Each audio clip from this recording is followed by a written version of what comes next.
Hey everyone. As an Ascendant, Lamia is connected to many important events. As usual, I try to focus primarily on her point of view, telling her side of the story. However, I decided to go more in depth for Cradle Parade, since it's a big part of the story that connects multiple events and that requires some extra context to be fully explained. It's also one of the best chapters, so it deserves the extra time. That said, let's get into it. Atlantis was a massive research base in the middle of the ocean, and it contained one of the few zero-point reactors ever built. Its exact location was a secret, and the entire facility had a submersion mechanism, which allowed it to sink underwater and resurface whenever it needed to resupply every few months. During one of the experiments, one of the researchers ended up severely injured by an explosion. She was a pregnant woman named Libya, but the medical staff only managed to save her daughter, extracting her from Libya's crushed abdomen.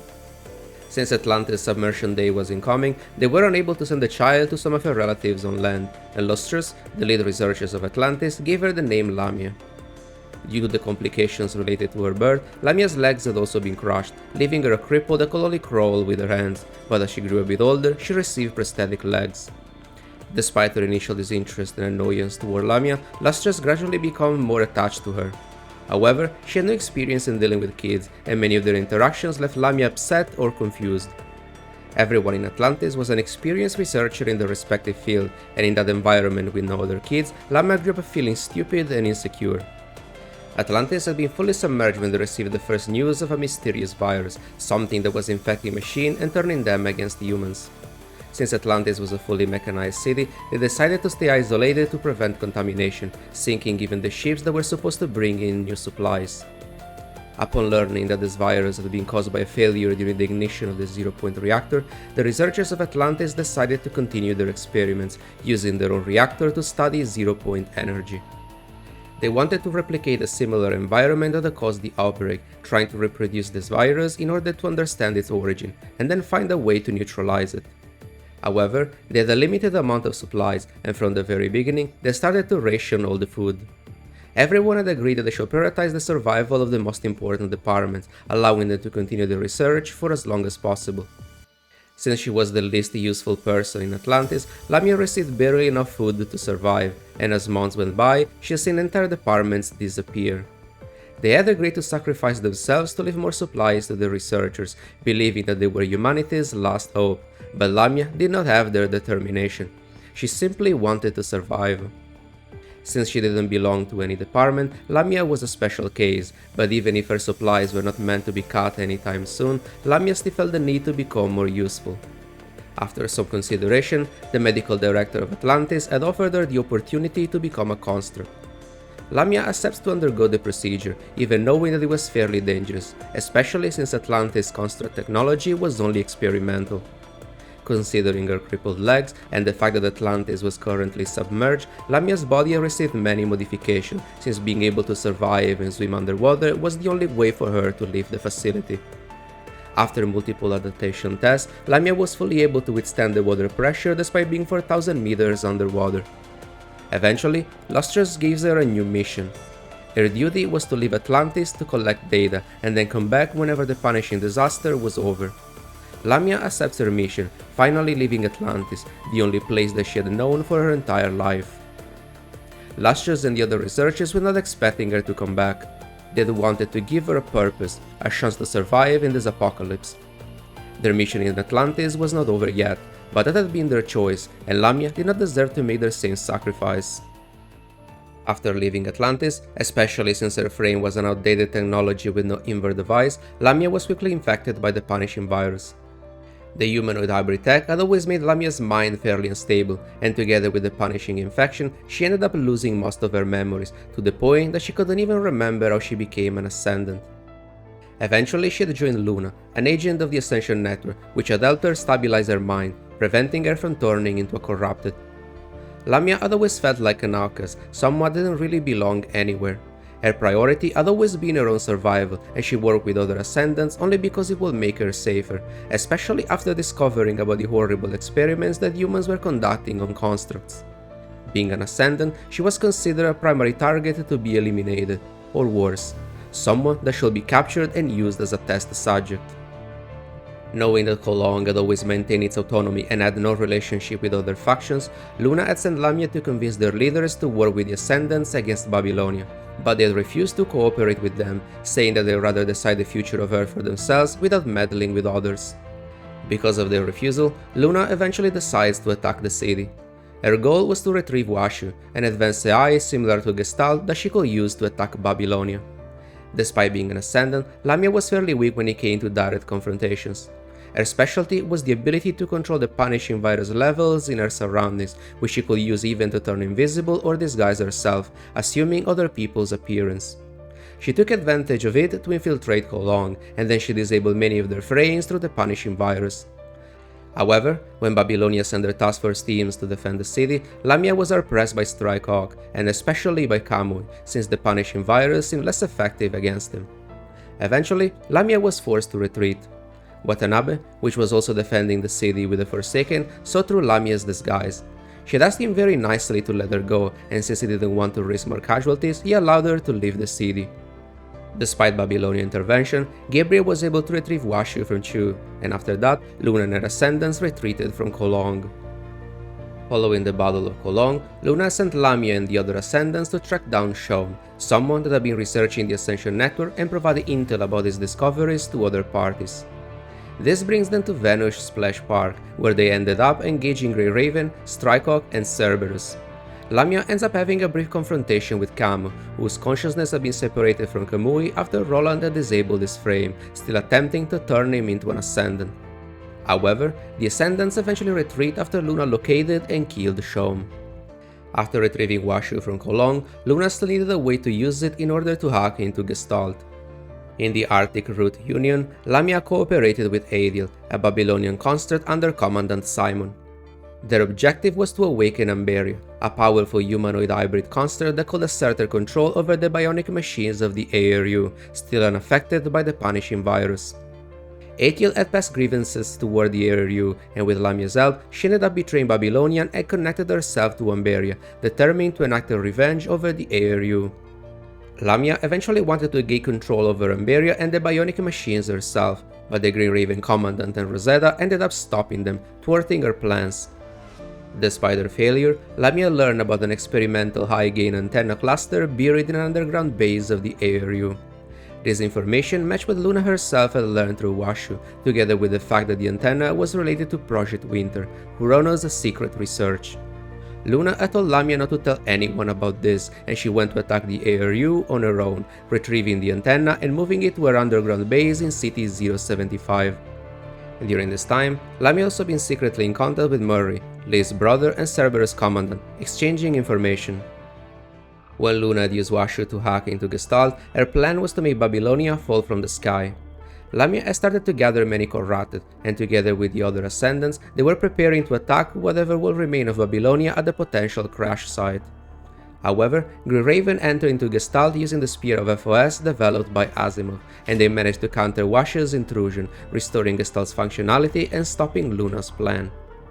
Through the data left behind, Grey Raven was able to pinpoint Luna's location in City 075, and they were sent to investigate the area. Eventually, Grey Raven gained access to the Ascendant's underground base, and during their exploration, Lamia disguised herself as Murray, attempting to lead them into a trap. However, Lee realized that something was off, and Lamia immediately surrendered as soon as the trap failed, not even attempting to fight back. Lamia led the Grey Raven toward the Polyphage, the massive Hetero creature that Gabriel had been nurturing with the Red Tide and the Heteromer shards that had fallen from the corrupted space station.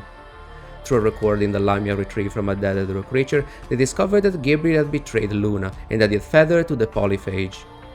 Gabriel had never treated Lamia as an equal, and she had attempted to escape because she feared that he would also feed her to the Polyphage. Eventually, Lamia manages to free herself, and she attempts to retrieve Washu's key from Grey Raven, which Roland had given to us earlier, hoping that we could help Luna deal with the Polyphage. After failing, she retreats once again and contacts Murray. He was the one that asked her to retrieve Washu's key for him. It had been part of their agreement in exchange for information that Lamia wanted, but despite acting in Babylonia's interest, Murray would have been in serious trouble for being in contact with an Ascendant. This was why he didn't want to involve his brother, and during her brief captivity, Lamia kept the punishing virus to a reasonable level to avoid harming us. Lamia keeps track of Grey Raven as they venture deeper into the base, and after their confrontation against the Polyphage, she retrieves Washer's key from the unconscious Lucia. After escaping from City-075, Lamia had delivered Washer's key to Murray, but believing that she still had it with her, Lamia had been hunted by Voodoo. Eventually, Lamia found temporary refuge in the Merciful One camp, someone that possessed powers similar to those of an agent. She had been nearby after restoring Selina's frame with the Red Tide, and later on, Lamia was joined by Roland, who had also been rescued and repaired by the Merciful One, since he had been heavily damaged by Gabriel's Pterigoda Queen when Grey Raven had been fighting the Polyphage. Lamia had not been in contact with the other Ascendants during the incident of City-075. She had been too scared to help them against Gabriel and his Hedero creatures, and in the end, she had escaped on her own, valuing her own life more than anything else. However, to her surprise, Roland was still willing to work with her. His priority was to find Luna, since she had disappeared after being rescued from the Polyphage by Grey Raven. As they tried to find traces of Luna, they were attacked by corruptors that seemed to be under someone else's control. They learned from the Merciful One that Alpha had killed Gabriel, so someone else was behind it. Eventually, they spotted a Babylonian transport craft that had just deployed Cerberus in the same town that they had been investigating, which was Luna's hometown, still partially affected by her mind signals. Lamia uses her invisibility to follow them and listen to their conversation. It seemed like they were also attempting to locate Luna, which meant that she had not been captured by Babylonia. After reporting what she had discovered to Roland, they kept exploring the town on their own, keeping their distance from Cerberus. However, Lamia and Roland were still being tracked by Voodoo and Cinderelik under Vonnegutt's orders. Lamia wanted to help Roland, hoping that in turn it will help her afterward, but when Voodoo finds an opportunity to attack them, Lamia turns invisible and flees, abandoning Roland, which, at this point, was very used to it. Her selfish and fearful nature was what had kept Lamia alive for all these years, but besides simple survival, there was something else that had pushed Lamia forward. Returning to the place that she had long forgotten after being infected by the punishing virus. She had only remembered a few numbers, an incomplete set of coordinates belonging to a place that she couldn't quite remember, but that felt very important to her. After delivering Washer's key to Murray, he had given her the full coordinates. He had acquired that information from a sealed section of Gestalt, which he had infiltrated when Luna had hacked into it with Washer, taking advantage of the situation to avoid being noticed. Only Commander Nicola had known about this, and he had sent those same coordinates to Vera. After establishing a mind connection with Luna in City-075, we had been under heavy surveillance from Kurono. They had been using the excuse of being a potential trader, but in reality they were very interested in our ability to withstand such a heavy corruption to our mind beacon. They had secretly transported us to the surface from Babylonia, attempting to deliver us to one of their laboratories, but following Commander Nicola's instructions, Vera rescued us from Kurono, and together we fly toward Atlantis. Our mission was to explore the facility and retrieve data about the zero-point reactor. Lamia had returned to Atlantis before us, bringing with her many corrupted that she had encountered along the way. Upon her arrival, Atlantis' central control system identified her biological ID and played an automated video. Lustrous had recorded a message for her in case Lamia will return. She congratulated Lamia for completing her mission, welcoming her back home, and also telling her that she was free now. Lamia is overwhelmed by emotions as the forgotten memories of her childhood flood back in her mind, shuddering her heart. All the people that she had both loved and despised were dead now. Atlantis had been her home, but it was now a graveyard. Lamia wanted to make that entire place disappear back into the sea. As long as Atlantis remained unknown to the world, she could pretend that it was her eternal dream, and that all those people were still alive, continuing their unfinished research. However, after venturing into the facility and activating the submerge, she encounters Vera and the Grey Raven Commandant. Thinking that the Ascendants were also after the research on the zero-point energy, Vera attacks Lamia, attempting to stop her and reverse the submerge, which was still underway. Having encountered her multiple times before, we realized that Lamia was not quite herself now, as if she was overwhelmed by desperation and grief. However, she escapes using her illusions, and we discover that we had no clearance to stop the submerge. Since Lamia had been able to operate a central control system, we attempt to track her down, but the facility itself seemed to be working against us, sealing doors as if considering us an enemy. During our exploration of the facility, we had learned about what had happened to Lustrous and the other researchers of Atlantis through many recordings that they had left behind. In one of her last messages, Lustrous has said that they had managed to replicate the same environment that had caused the failure of the first zero-point reactor. However, in their experiments, the virus itself had not manifested. Or rather, it had been detected, but it had been immediately absorbed by the very energy that had produced it. They ran out of supplies before they could complete the research, but Lustrous had left behind a document with all the data of their research in the observatory, a document that she labeled Omega File. Upon reaching the observatory, we find traces of Lamia's twin blades and then Lustrous' own corpse. She had died a long time ago, but not of starvation. A supply crate filled with food was still next to her. In the end, despite her resolve, she couldn't take it anymore and she had chosen to end her life. We retrieve the Omega Fire that she left behind, and Vera follows Lamia's tracks. Upon catching up to her, Vera is momentarily stunned by Lamia's expression, the look of total desperation that Vera herself was so familiar with. Lamia had always tried to avoid direct confrontations, and when in danger, she had always attempted to escape, trying to preserve her life. But this time, Lamia draws her twin blades and attacks Vera. Their fight lasts for a while, but despite her desperate efforts, Lamia couldn't hold back Vera. She realizes that Vera had something that she did not, a stronger will than she had seen before in someone else, someone that had been long lost in that very facility. Injured by Vera's spear, Lamia eventually retreats into the ocean. However, after seeing the city almost completely submerged, she is struck by a pain that she cannot describe, heavier than the water pressure of the sea, crushing her chest. She realizes that something is really going to disappear, evidence that those researchers had once existed and fought there to the very end. Lamia swims back into the city and terminates the submerge. Then, unable to hold back her tears, Lamia swims away, leaving behind what was once her home. After Roland had joined Vonnegut, he had helped him in exchange for information about Luna's whereabouts, which had been captured and held captive on the moon base by Kurono.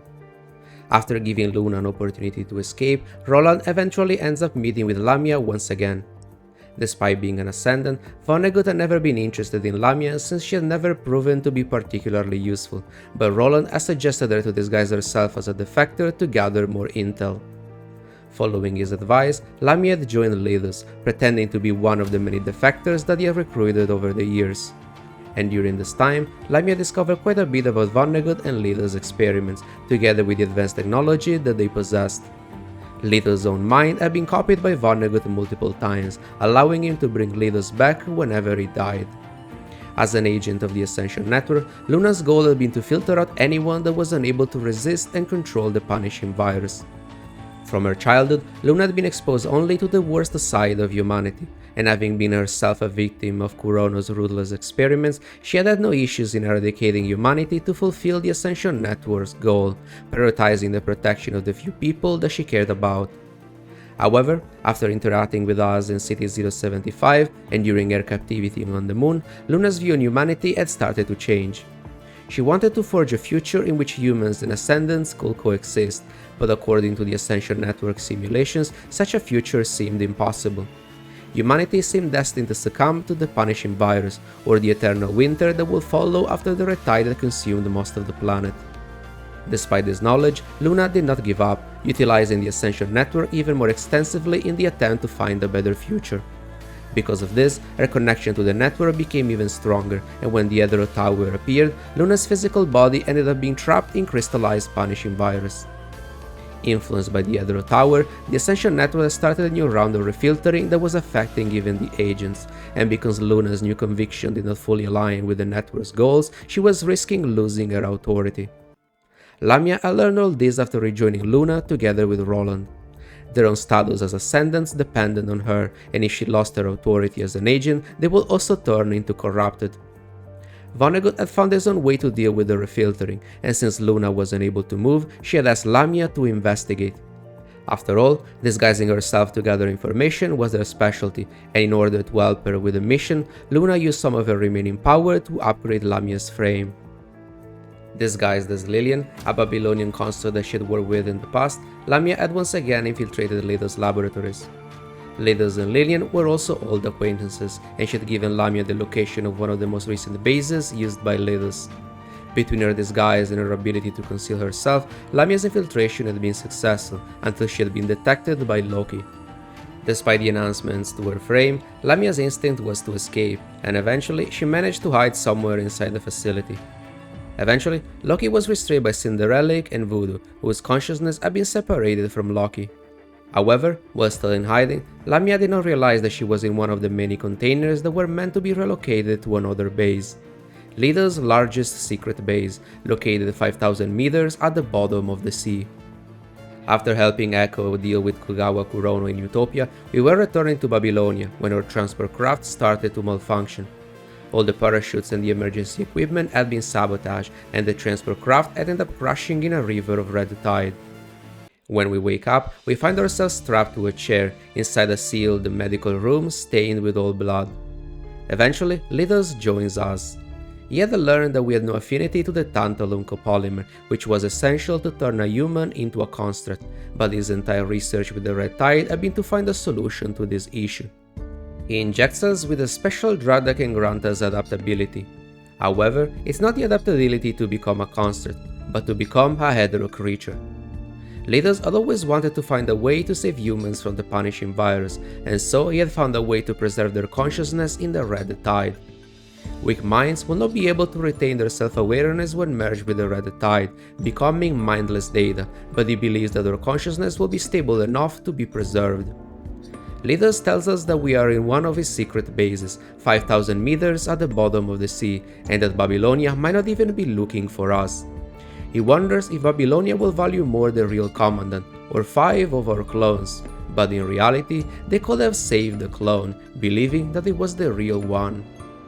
We don't know what Lithos is talking about, but before leaving, he stabs our hand with a fork, and the pain is amplified by the drug that we had just received. After we recover, we use the fork to free ourselves, wondering if Lithos had left it there on purpose. We wander through the massive base for a while, and eventually encounter Shorthalt, a former member of Scarab under Commandant Valeria, a Babylonian construct that went missing many months ago. Shorthalt doesn't quite remember how he ended up there, and didn't even realize that such a long time had passed since he went missing.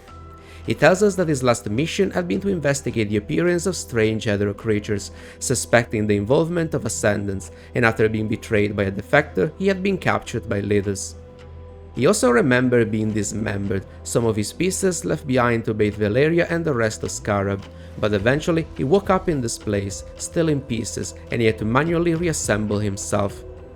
We start working together to find a way to escape from that place, and we establish a connection with Shorthalt, whose mind had been pretty messed up. In the meantime, Lamia had also been exploring Lithos' base disguised as Lillian. Red-tide projections were very common in that place, and they were even more stable than the ones that she had encountered before on the surface. It seemed like Lithos had found a way to stabilize them, and by listening to their conversations, Lamia learned that these consciousnesses belonged to researchers that had been testing mind stability and cloning. Her objective was to learn more about the refiltering to help Luna, and she didn't know if any of this had any correlation to that, but before she could learn more, Lithos trapped her in a cage. Despite their past history, it seemed like Lithos didn't particularly care about Lillian anymore. However, not knowing that she was a disguised Ascendant, we end up rescuing Lillian together with Shorthalt. After escaping from Lithos, Lamia makes up some excuse to justify Lillian's presence there, saying that she had been blackmailed. She also refuses to establish a connection to her mind beacon, since that will expose her true identity, but despite our suspicions, we still decide to cooperate. As we keep exploring Lithos' base, we start to experience some hallucinations, caused by the drug that Lithos had injected into us, which was making us more aware of the red tide and the other creatures in the area, as if attempting to sync our consciousness with them. Eventually, we even spot someone that looked exactly like Noan, but Lillian said that he was a clone created by Kurono, and that his memory had most likely been tampered with. However, realizing that she was revealing too much, Lamia adds that she doesn't know much else besides the fact that Lithos had made a deal with Kurono. We knew that dark areas had been recently taken away for questioning, and maybe Kurono had managed to obtain Noan's data during that time. In another area of the base, we find research material on the mine and Project Chtylla. Project Chtylla began during the Golden Age, and its ultimate goal was to achieve immortality through the digitization of people's consciousness. Many individuals, especially death row inmates, had volunteered to participate in these experiments, even knowing that their bodies will be killed during the process. A famous writer and psychiatrist named Kilgore Trout had been connected to these events, but he was never convicted since he was presumed to be dead.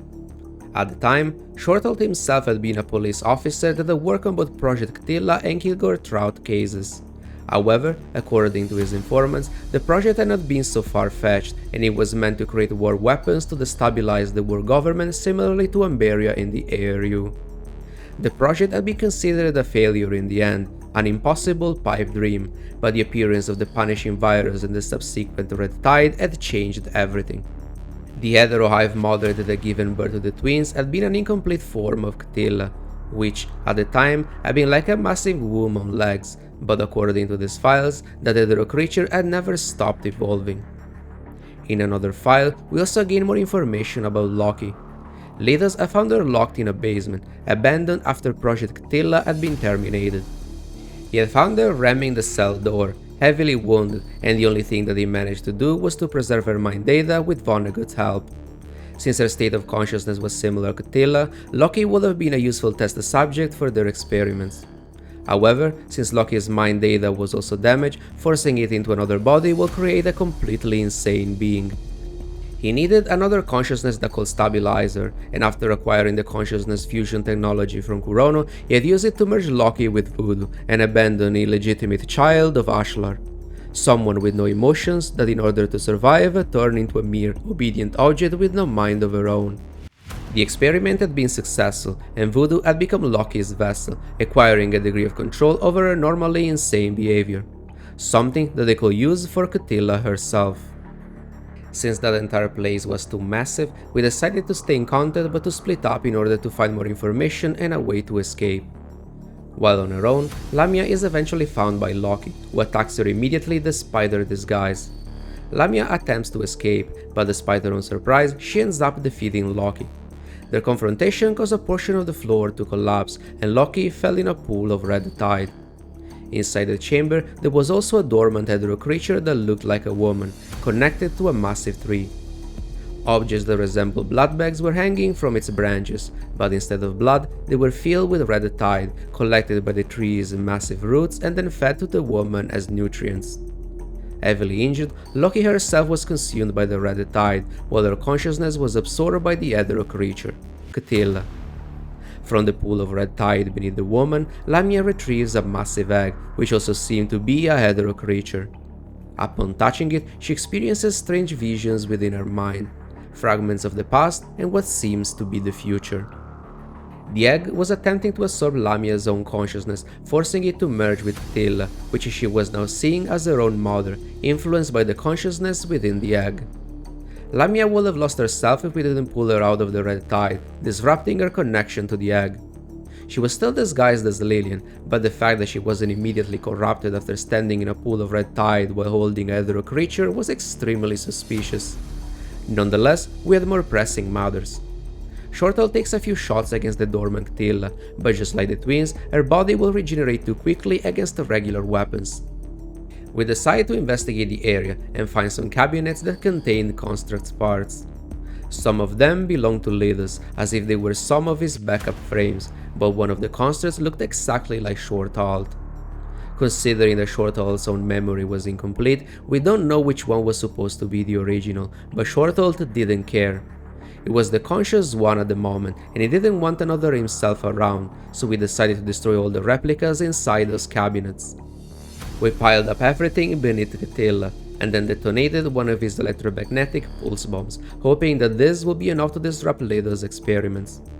Unfortunately, the explosion was not strong enough to kill Chtylla, but it was strong enough to awaken her.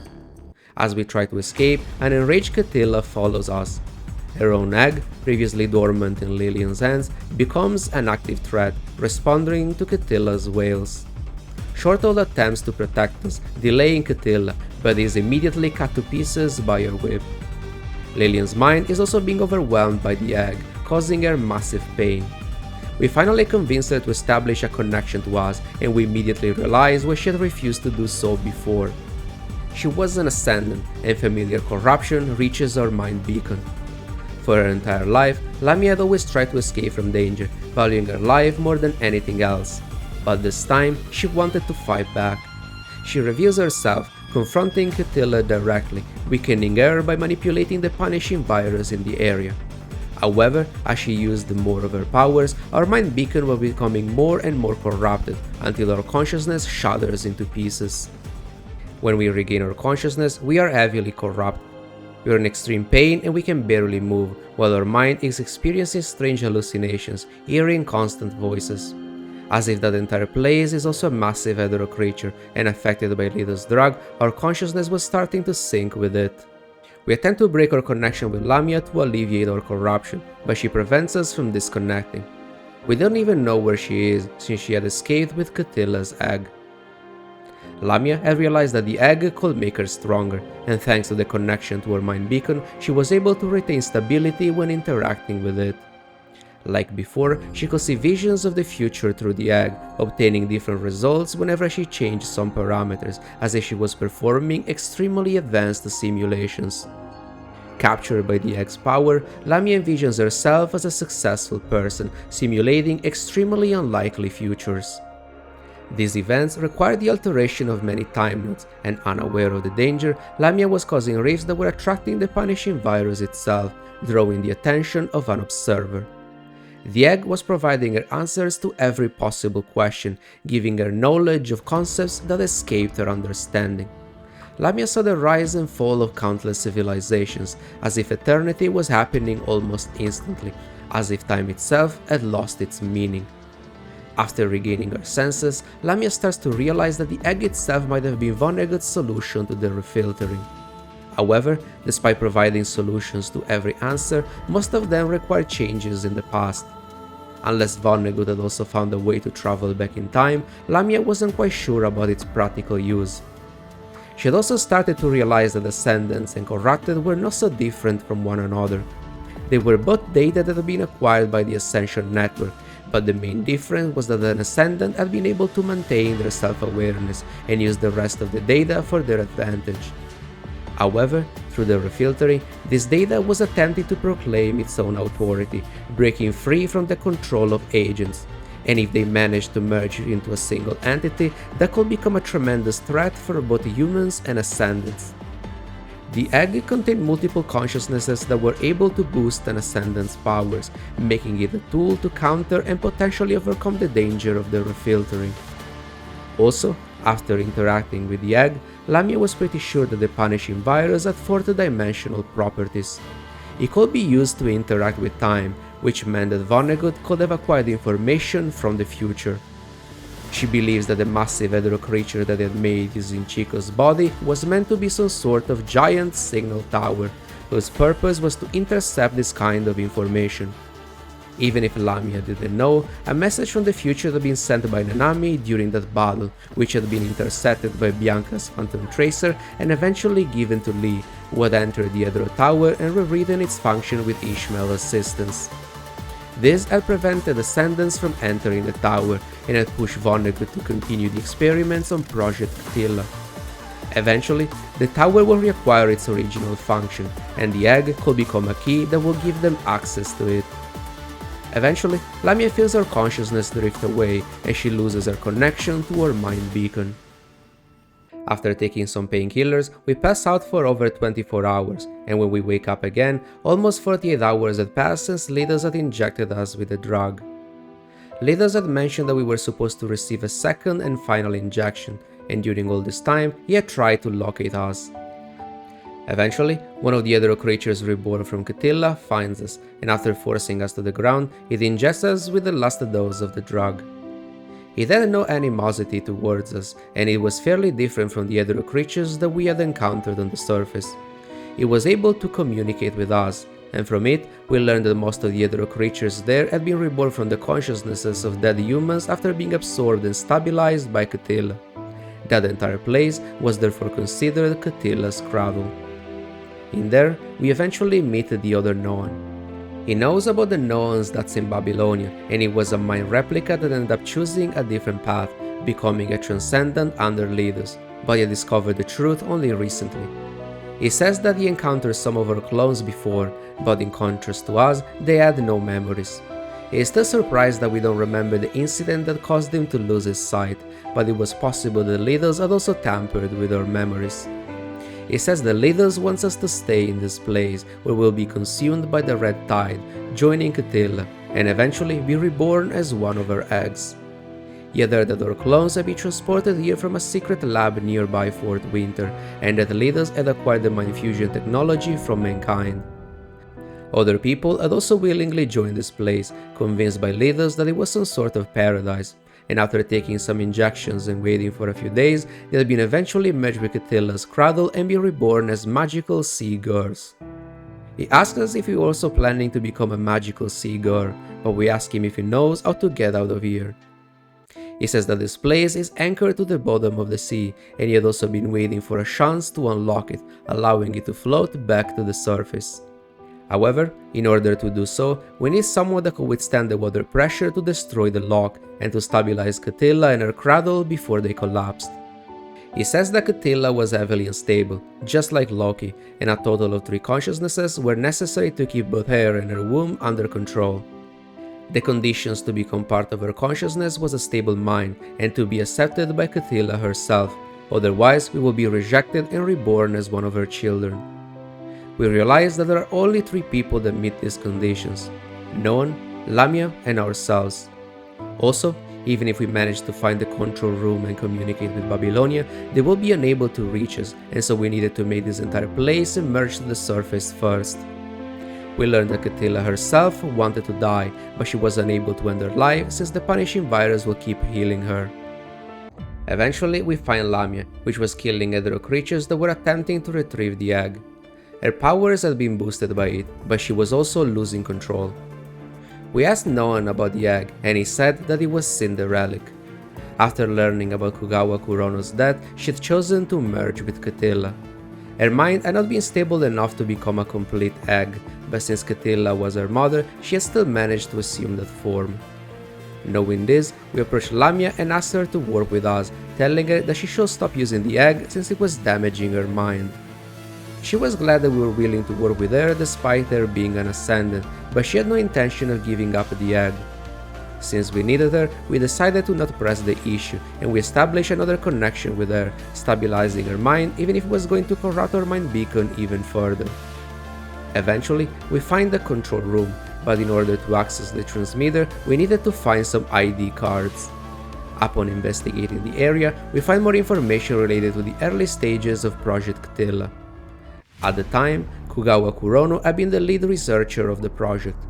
For the experiments, they had selected many mothers that had the potential of becoming Chtylla. Some of them had volunteered for the experiment since they had been affected by incurable diseases, and even in the early stages, the project had been somewhat successful, showing that part of their consciousness had indeed been reborn in other individuals without transmitting the diseases. One of these particular mothers had been labeled CB-107, and after being reborn multiple times through the Tree of Life, she had eventually managed to survive in someone else's body. A girl that had been labeled XX003, which had inherited her scientific talent but not her memories or personality. Before she joined the experiments, Kugawa Kurono had conceived a daughter with a woman that was eventually labeled CB-103, the only mother that ended up surviving the experiments. The only one that was fully compatible with the Tree of Life. Their daughter had been named Kana Kurono, and she grew up with XX003, considering themselves sisters even if they came from different mothers. Both of them were also part of Project Chtylla, and they were subjected to countless tests. Many of these tests were related to the Queen Bee system built on the Tree of Life, which allowed Chtylla to connect her mind to her children and made them obey her orders. CB-103 was not able to control XX003 through the Queen Bee system because she was not her child, but Kana had become the best candidate to eventually replace her mother, which had been showing signs of frailty after the continuous experiments. Curious about what kind of tests the two girls had been subjected to, Lamia put on a device that she had found nearby. It was a series of questions that would award them points if they chose the correct answers, like a form of brainwashing to increase their affinity with Chtylla. However, influenced by the egg, Lamia learns even more about the two girls. Kana had learned that the investors behind Project Chtylla were pushing to make her mother even more aggressive, as if they were mostly interested in the Queen Bee system for combat purposes, and that they were threatening to shut down the entire project.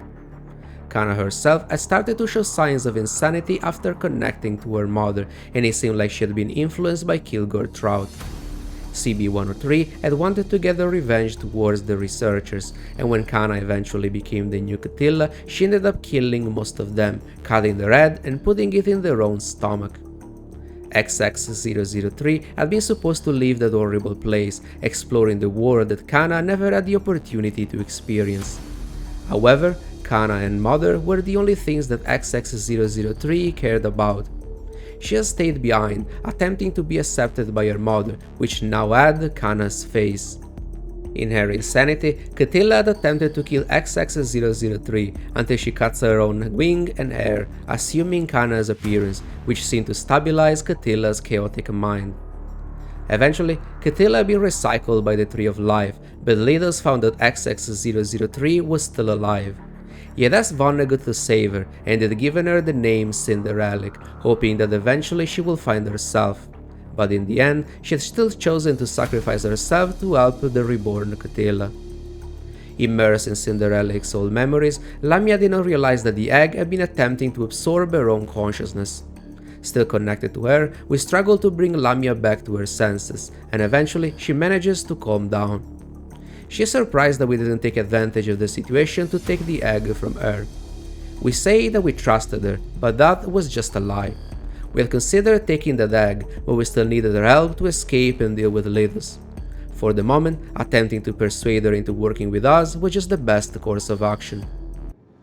Eventually, Lithos shows up with Chtylla, and he asks Lamia to give the egg back to her mother.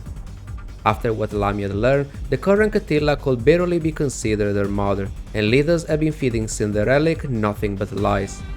He refuses to hand over the egg, and while Noan attempts to distract Chtylla, Lamia confronts Lithos.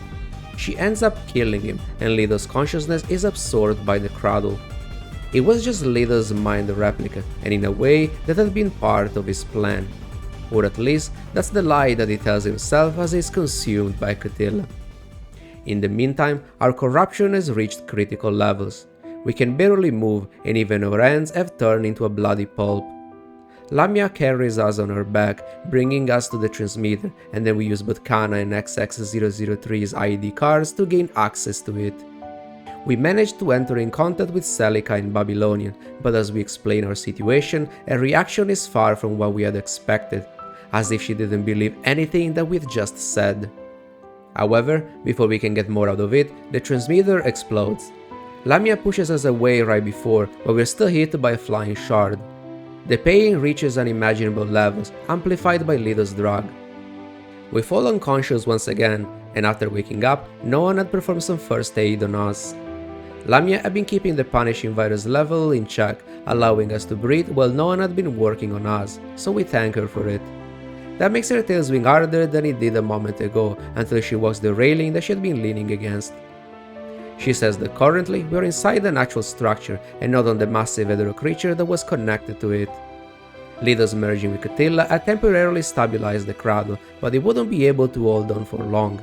If the hetero creature had a complete breakdown, it could disconnect from this place, which will sink and get crushed by the water. Since they are 4,000 meters underwater, not even Lamia will be able to survive the water pressure, so they needed to do something before that happened. With no other option left, Noan decides that he will become Chtylla as a second consciousness, merging with her and seizing control over Lithos. After obtaining the egg from Lamia, he offers it to Chtylla, acquiring her protection once he becomes part of her consciousness. Influenced by Noan, Chtylla gives birth to Lithos ahead of schedule, removing his influence over her. Then, she opens a decompression chamber and shields Lamia, allowing her to go outside without being crushed by the water pressure. There, Lamia destroys the shackles that were binding the massive hetero creature to the seabed. Then, knowing that it was important to us, she retrieves Shorthold and name tag. In the meantime, heavily corrupted and deeply affected by Lithos' drug, our own consciousness enters in contact with Chtylla. She says that if we merge with her, we'll experience unimaginable pain and everything that she had to live through, realizing why she can't control herself and why she hurts people. It will be like a dream where our flesh withers and our soul burns. We will find countless lives connected to our consciousness and will be forced to experience their deaths together with the joy and pain of their rebirth. And even if we cry for help, we will hear nothing but infant cries in response. If we want to proceed, she asks us to make her a promise, to help her kill herself. When Lamia comes back, she informs us that we are about to reach the surface, and since this place had fully returned to be either a creature after being stabilized by Noan's consciousness, she is shielding us to protect us from the rising corruption. We had attempted to resist the corruption for so long that we didn't even know how much time had passed. We knew that we had disappeared on April 1st and that we had regained our senses after about 2 weeks, and that we had been exploring this place for a few days now. However, Lamia tells us that she ended up in this place at the end of March, which doesn't line up with our timeline. When we ask her of which year, we realize that we were not missing 2 weeks, but an entire year. Suddenly, everything the leaders had told us when we first woke up, together with all the small inconsistencies that we had learned about, started to make a lot more sense.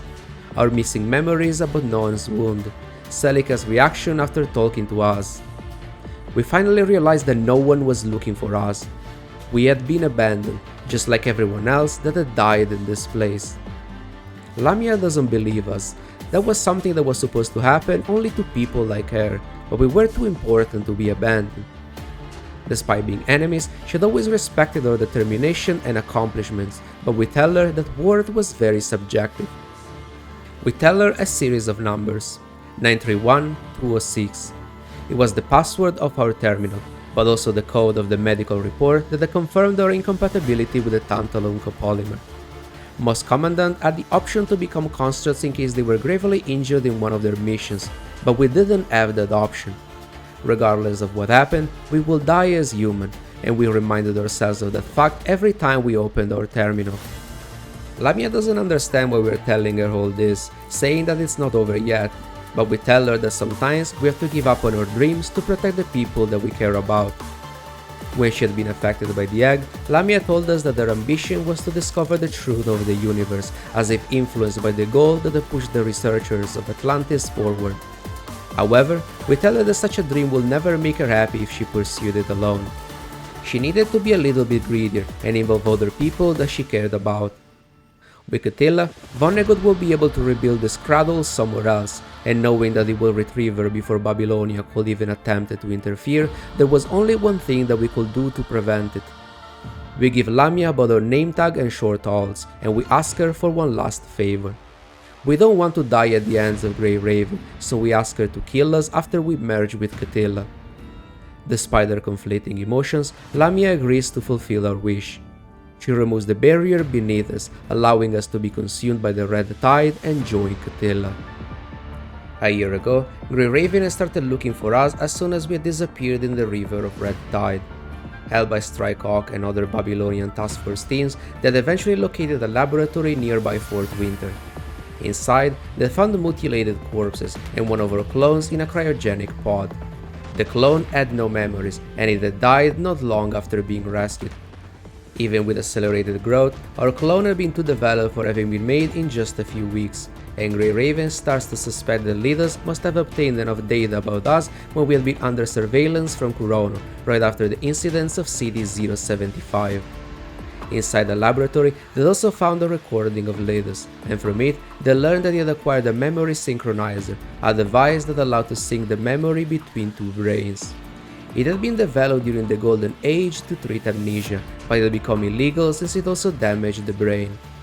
It seemed like Lithos wanted to use it to synchronize the memory between us and our clones, so there was a chance that we were still alive. 2 weeks after our disappearance, we had woke up inside one of Lithos' bases, after our memories had already been secretly synchronized with one of our clones. Unaware, we had managed to escape, and eventually we had been rescued by Babylonia. Almost a year later, Babylonia detects a strong signal from the bottom of the sea. A well-shaped coffin containing our corpse and over 600 lost souls had broken free from its shackles. As the massive hetero creatures approaches the surface, Lamia is able to confront Chtylla in a more advantageous environment. Also weakened by ours and Noan's consciousness that had merged with her, Lamia eventually kills Chtylla, putting an end to her suffering. The egg had been damaged during the confrontation, but before her consciousness could fully dissipate, Cinderelik expresses one last wish. She still believed the Project Chtylla had been worthwhile and that it didn't need to be abandoned, but now she just wished that her memories about the project could end up being useful for Babylonia. Eventually, Babylonia's forces arrive in the area. As we had predicted, they would have been too late since both Lillian and the original Lithos had been nearby, sent by Vonnegut to retrieve Chtylla, but that part of their plans had come to an end. Despite the danger, Lamia approaches the Babylonian soldiers to deliver the name tags that we had given her. Guns are immediately pointed against her, identifying her as an Ascendant, but they don't open fire, and they notify the task force squad that had also been deployed in the area. We approach Lamia together with Grey Raven, and we ask her why she has our name tag. Seeing us in perfect health condition is enough to leave her temporarily stunned, wishing that we could stay forever in that state.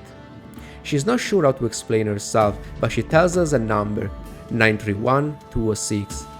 Upon hearing that, she sees a subtle change in our expression.